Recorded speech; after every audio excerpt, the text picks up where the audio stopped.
finally come down to your old hometown. Your Kentucky girl's been waiting patiently. Why not me?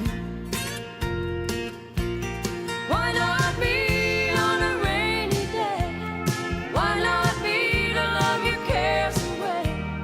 Why not me? Naomi Judd is one of the most accomplished country music singers and songwriters in history. She, along with her daughter Wynonna, performing together as the Judds, recorded 20 top 10 hits, including 15 number ones, making them by far the most successful female musical duo of all time in any genre. They won 5 Grammys and, get this, went undefeated for 8 consecutive years at all 3 major country music award shows. Their final farewell tour in 1991 was at the time the most successful music event in cable pay-per-view history and showcased Naomi's remarkable voice, stage presence, and irrepressible charm. Naomi, whose beautiful, restrained mezzo-soprano voice was a perfect complement to her daughter's more husky and expressive style, also won a Country Song of the Year Grammy for writing the ballad Love Can Build a Bridge, the song she would later say was the favorite of her career. I would swim out to save you in your sea of broken dreams. When all your hopes are sinking, let me show you what love means. Love can build a bridge. The Judds sold over 11 million albums during their time together, and their string of 8 consecutive country number 1 hits, from Mama Hes Crazy in April 1984 through Cry Myself to Sleep in September 1986, is rivaled only by Garth Brooks. But all of this, the singing and songwriting prowess, the stage presence and the charm, and all of the accolades she earned, is exactly what makes the story of Naomi Judd's life so tragic, because any joy she may have reaped from her and her daughter's successes was lost to her crippling, treatment-resistant depression, anxiety, and suicidal ideation that tormented her throughout her life. Naomi's struggles with depression crescendoed in 2011 during the Judds' Encore tour, every moment of which was filmed for a 6-part documentary. Naomi would later write that the experience elicited painful memories of childhood traumas which she had repressed for decades. Those memories transformed what had always been a persistent, depressive malaise into a daily struggle to live. Her relationship with Wynonna, which was always fraught after 25 years making music and touring together, fractured, and her thoughts of suicide intensified, so much so that she began to plan out the mechanism and manner by which she would take her life. She locked herself in her bedroom, refused to eat, drink, get dressed, or bathe, and she rejected her loved ones' efforts to help. Finally, in 2015, after enduring years of pain, Naomi, with the encouragement of her younger daughter, the actress Ashley Judd, gave herself over to therapy, which led to long stints in psychiatric wards, multiple courses of brain-altering medications, and even electroconvulsive therapy. But the treatment worked, and by 2016, as she explained in her memoir, a passage from which she read to Robin Roberts on Good Morning America that year, she began to see light at the end of the tunnel for the first time and felt strong enough to advise others to hold on to hope. My everyday life is not only manageable, it's even enjoyable once more. I laugh a lot. I've told my story, and you can tell yours. You're not alone. I'm still here. But in time, her sadness returned and ultimately became too much for Naomi to bear. In early 2022, she again retreated into deep isolation in her home in Leopards Fork, Tennessee, and thoughts of suicide returned, until, on the morning of April 30th, 2022, Naomi Judd put a shotgun to her head and pulled the trigger. She was 76 years old. I'm Jason Beckerman. I'm Derek Kaufman. This is Last Days, Naomi Judd.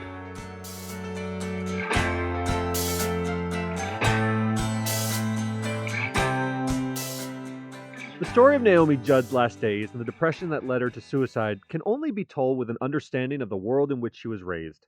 She was born Diana Judd to a working-class family near Ashland, Kentucky, a steel town of about 20,000 people near the borders of both West Virginia and Ohio.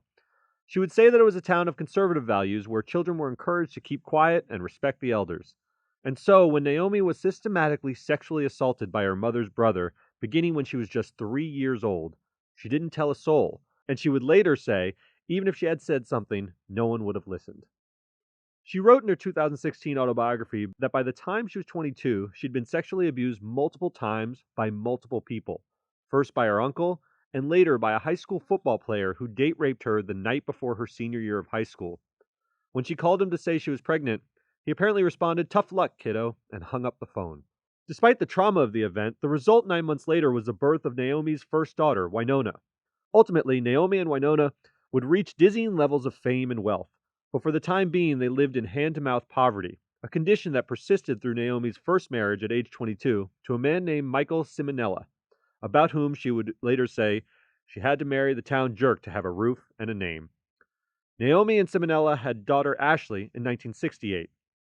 Naomi and Simonella divorced a short time later, and Naomi was forced to raise Winona and Ashley alone, desperately poor, frequently hungry, and reliant on government subsidies just to survive. She eventually got a nursing degree and for the first time in her life found regular work, which stabilized the family's finances and, among other things, enabled Naomi to buy 11-year-old Winona her first guitar in 1976. Naomi and Winona would spend hours sitting with each other in their small house, with Naomi singing country music standards while Winona taught herself how to play. It didn't take Naomi long to realize she might be onto something, and she soon began booking her and her daughter at local venues, mostly selling the talents of young Winona, whose skill with the guitar and exceptional voice were turning heads. In 1979, Naomi moved her small family to Nashville, where she and Winona soon found a measure of success, steadily booking bigger and bigger venues and developing a larger and larger following, until, in 1983, they were discovered by executives for RCA Records, with which they would soon sign. In April of 1984, the Judds released their first single, Mama Hes Crazy, and it was a phenomenon. It shot to #1 on the country charts, their first of 8 consecutive #1 hits. The classic country ballad, full of twang, features Naomi on lead vocals and 20-year-old Winona harmonizing on the chorus. I was afraid to let him in, 'cause I'm not the trusting kind, but now I'm convinced that he's heaven sent and must be out of his mind. Mama, he's crazy, crazy over me. They followed that up the next year with their first studio album, Why Not Me, which would spend an unbelievable 195 consecutive weeks on the country charts, about 4 years straight. It's on an the charts. incredible mark. I mean, for a song to stay relevant for 2 weeks is an accomplishment. This was an album that was 4 years 4 years on the charts. never left the charts, and like you said, Unbelievable. an incredible feat. The album peaked at #1 in February 1985, spawning 3 #1 singles, Why Not Me, Girls Night Out, and Love Is Alive. After just one album, the Judds had achieved a level of success greater than any duo in country music. They followed it up with the album Rockin' with the Rhythm in 1985, which featured 4 more #1 singles, Grandpa, Tell Me About the Good Old Days, Rockin' with the Rhythm of the Rain, Cry Myself to Sleep, and by far their biggest hit ever, Have Mercy. Say you won't be home because you're working late. Honey, I'm no fool, you've been out on a date. The lipstick on your collar gives your game away. It's strawberry red and mine's pink rosy. Have mercy on me. Jason, I confess I wasn't a huge country music fan, but the Judds were the biggest thing. I was going to make the exact point. It's the first time I was aware of country music. As this LA City guy and never was a country music fan, this came out when I was a teenager, and they became an absolute phenomenon. They were icons with the red hair, Yes. the two of them standing up there. She was sort of glamorous, and her daughter Winona was a bit more of a rocker, had that like raspy voice. And they were incredible because I think they sounded both classic and new at the same time. Their appeal was so wide because I think everyone in country music loved them, even people who liked old-fashioned country music. But then they were also appealing to much younger people. So I was aware of them. And their look, they were just these pop culture phenomenons. They would be parodied on SNL. They were just part of the pop culture firmament. Country before that had been the Patsy Cline generation, that old, very familiar tunes. Not to say they're not great, they are. But this was a very different way. It was much more rock forward, as you said, especially with Winona with the big hair. And it was right in that time. Rock and roll was huge. And they really played into that, became crossover superstars like nobody, I think, in country had ever been. Kenny Rogers sort of played in that corner a little bit. But And how huge he was. And how huge he was. But it was much more, his music was not nearly as country. There was a lot of pop sort of flavor to it. Yes. They were pure country, but they reached a bit of a crossover audience. And it's incredible. They went from nothing, right? Nothing. I mean, dirt poor. There are stories about them. I didn't include in the script here, but there were stories about them about how they literally would not eat for days on end, about how the last morsels were going to Winona and to Ashley, and Naomi would go without anything for a day or two between the time they could find food. And all of a sudden, just a few years later, because of, frankly, Winona's incredible talent, Naomi's business savvy, they became, and she could sing too, they became one of the biggest acts in music and multimillionaires basically overnight. Yeah, and I think exactly what you're talking about. A lot of people saw authenticity in them because Yeah. they really came from crippling poverty. A lot of the lyrics in country music, you're wondering, did these people grow up rich with guitars? They didn't. They grew up in actual poverty, and I think you could read that in the music that they were the real deal, and they were really, really good at it. Really soon after they released, they're getting booked to the biggest events in the world. They're playing the Oakland Coliseum of 77,000 people. These are people that years before had been in a little hovel, and then they were playing little places in Nashville. Great for them, but all of a sudden they're playing the Oakland Coliseum. It doesn't get any more urban than the Oakland Right. Coliseum, and for them to play there to 77,000 people shows what a crossover success they were. We'll go ahead and take a quick ad break, and we'll be right back. It all came crashing down in 1990 when Naomi was diagnosed with hepatitis C, which she reportedly contracted from a needle prick while working as a nurse in the late 1970s. I just wanted to pause there. Hepatitis C is a sexually transmitted disease most of the time, so it's really unfortunate when you contract it from working as a nurse. It wasn't like, if you think about those diagnoses, you might think of a certain type of lifestyle. That's not what happened to Naomi Judd. She was just unlucky while she was working as a nurse. Yeah. Hepatitis C causes liver inflammation and can lead to serious liver damage. Although curable in some people, that was not thought to be the case for Naomi, who was given just 3 years to live. Naomi made the diagnosis public in late 1990 and at the same time announced that she and Winona would go on a farewell tour throughout 1991. That tour, as we talked about earlier, played to sold-out audiences throughout the country who believed they were likely seeing Naomi perform for the last time.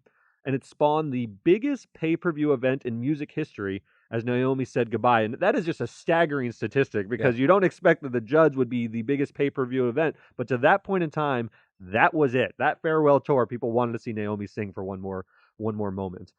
But Naomi fought like crazy, and 8 years later was given a clean bill of health. And on January 1st, 2000, she and Winona reunited on stage for the first time in 9 years with an introduction from little sister Ashley. Things were really uncertain. The wonderful music had been silenced. The number one seemed like they were going to be relics of the past. Mother's health was uncertain. Sister's future was a total question mark. But my, oh my, isn't God good? And isn't it amazing? Mother is in full remission from hepatitis C. My incomparable sister has an amazing career. I present to you again the Judds. But though the reunion tour was a huge success, the honeymoon was short-lived. Tensions quickly surfaced between Naomi and Winona, and stories emerged of screaming matches while they were on the road. A few of them backstage in front of everybody who was working, all the roadies and everybody else, they're screaming at each other. Winona, who had carved out a very successful solo career, bristled at her mother's efforts to reestablish herself as the de facto group leader, while Naomi was both privately and publicly very critical of her daughter. Years later, the two would acknowledge the difficulty of this time. Winona said they were outwardly cruel to one another, saying, quote, "We would give the kindness to strangers, but we kind of forgot to give it to each other. I had a voice on stage, but I never really had one off of it, so I rebelled." Naomi was more straightforward, taking full responsibility for the breakdown of their relationship. Lord knows before I was a ferocious mountain lion kind of mom. I feel bad about how hard I was on Winona. I felt terrible. I was horrible. I didn't know any better. When the reunion tour ended, the relationship disintegrated further. Winona continued her career, though with a fraction of the success she had enjoyed with her mother.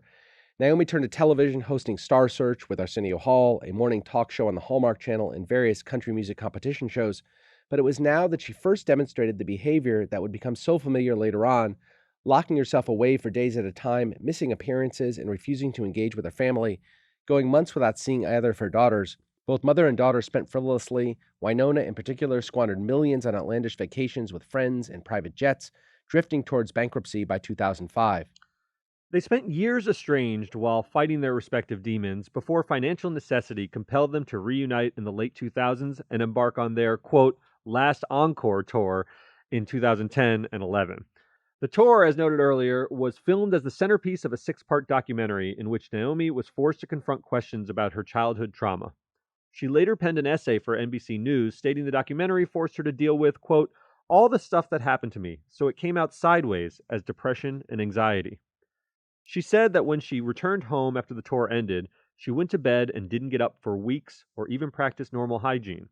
She was so sedentary that her muscles atrophied from lack of movement. Though her relationship with Winona would never fully recover, Naomi began to lean on Ashley, who, as noted earlier, convinced her to seek therapy that would help her in the daily fight for the rest of her life. In 2015, when Naomi said she felt as stable as she had in years, she briefly reunited with Winona for a 9-show residency in Las Vegas. But the shows were met with negative reviews, and the stress would inflame old wounds between the two. It was later that year that Naomi sat down with Robin Roberts and said her relationship with Winona was, quote, a little bit estranged. Naomi spent the years after the Vegas residency mostly out of the public eye, other than sporadic appearances at charitable events to raise money for mental health-related charities. And so the music world was stunned when in late 2021, she and Winona announced that they would once again tour together beginning in May 2022. But it was not meant to be, as Naomi lost her battle with depression just 2 weeks before the tour was set to begin. There's no real counterfactual here, Derek. We sometimes like to say, what did the person not die on that day? Naomi's career had come to an end long before her life did. They had the tour planned, but honestly, at 76 years old and in the mental condition that she was in, it seems exceedingly unlikely that she was ever going to have any success.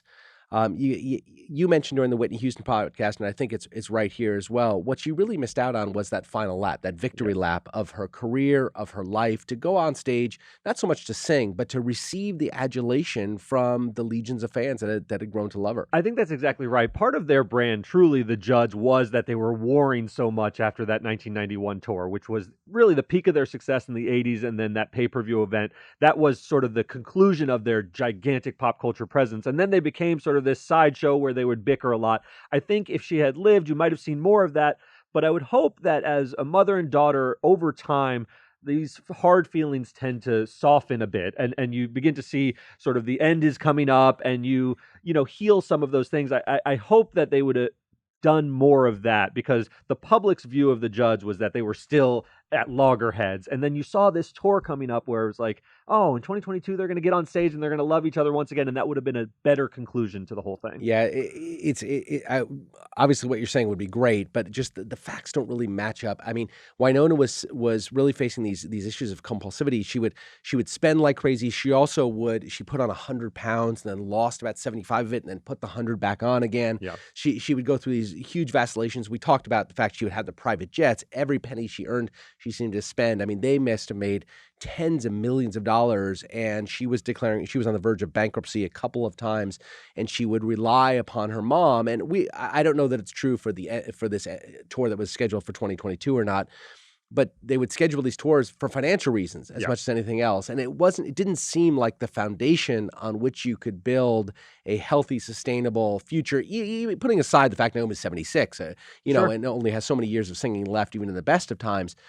But it just seems that they were doing it sort of for all the wrong reasons, at least from Winona's point of view. Maybe Naomi was looking to reconnect with her daughter. Yeah, the entire image of the Judds is that this family has endured a lot of personal pain. And I think the ending for Naomi is obviously tragic, but Winona has had a very tough existence. Ashley, for her part, was a wildly successful actress, and now she is remembered for the pain she has told us about that she endured with Harvey Weinstein. I just think of that family as tragic. Yeah. I really do. Naomi being sort of the pinnacle of it, but it's a very, very sad conclusion. So a counterfactual with them, I think you're right. It's not as if we can draw sort of a rosy conclusion to their life, because it was just filled with so much trauma. Yeah, and it sort of capped things off in that regard. Despite Naomi and Winona's apparent reconciliation that led to the announcement of the 2022 reunion tour, Naomi apparently harbored deep resentment for her daughter to the very end. On a Post-it note that was found next to Naomi's body when she died, she had scribbled the words, quote, "Don't let Winona come to my funeral. She's mentally ill." It was subsequently learned that Naomi had excluded both Winona and Ashley, who by all accounts she was very close to the end. She'd excluded them both from her will in favor of the man that she had married a few years earlier. Nevertheless, daughters Winona and Ashley issued a joint statement upon their mother's death. saying they had lost her to, quote, the disease of mental illness. They went on, "We are shattered. We are navigating profound grief and know that as we loved her, she was loved by her public."